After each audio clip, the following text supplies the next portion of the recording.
અત્યારે મારા લાલા આહિરારે વાત થઈ છે એની ઉપર જે હુમલો કર્યો ખજૂર જાની ઉર્ફે આજે સેવા કરે નીતિન, હવે આ હુમલો અમે વખોડી કાઢી છીએ અને અમારા સમાજના દીકરા ઉપર હુમલો અમે સહન નહીં કરીએ. એટલે આમાં જે સંડોવાયેલા છે એ ધ્યાન રાખજો, અમે મૂકશું નહીં. ગમે એ રીતે અમે આનો બદલો તો લેવું જ. આમાં યુવરાજ કરીને કોઈ છે અને લાલાને એવું કહેવામાં આવે છે કે સાવરકુંડલા આવ, અને સાવરકુંડલાના કોઈ રસ્તા ઉપર અવાવરું જગ્યા ઉપર બોલાવે છે અને એવી ધમકી મારવામાં આવે છે કે ભાઈ તું બધા વિડીયો ને ડિલીટ ને આ બધું કરી નાખ ને વિરોધ કરવાનું બંધ કરી દે ને આવું બધું કહેવામાં આવે છે. તો આ કઈ બંધ નહીં કરે અને કોઈ વિડીયો ડિલીટ થાય નહીં, અને આહિર સમાજના દીકરા ઉપર હુમલો અમે કોઈ દિવસ સહન નહીં કરીએ.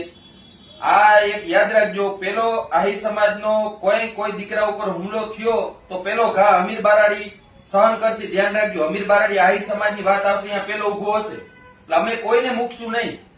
લાલા આહિર ઉપર હુમલો ઈ અમે સહન નહીં કરી. પછી યુવરાજના જે 3 ગાડીઓ લઈને આવ્યા ઈ તમારી જાતને બહુ મોટા સમજતા હો તો હાઈલા આવજો દેવભૂમિ દ્વારકામાં, મોસ્ટ વેલકમ. અને આનો અમે જવાબ તમને દેશું જ, ઈ ફાઇનલ વાત છે. અને આ જે કર્યું એ બહુ દુષ્કૃત્ય કહેવાય. અને આમાં જો ખજૂર સંડોવાયેલો હોય તો ખજૂર તારી આ સેવા અને બધું તારા ધંધા બંધ કરી દેજે ગુજરાતમાં. અને આ કાઠિયાવાડ સૌરાષ્ટ્ર છે અને આયરના દીકરા ઉપર હાથ નાખવો હોય તો બીજી વાર મારો દીકરો વિચાર કરવો જોઈએ, ગમે એ જ્ઞાતિનો હોય. આ અમે કોઈ દી સહન નહીં કરીએ.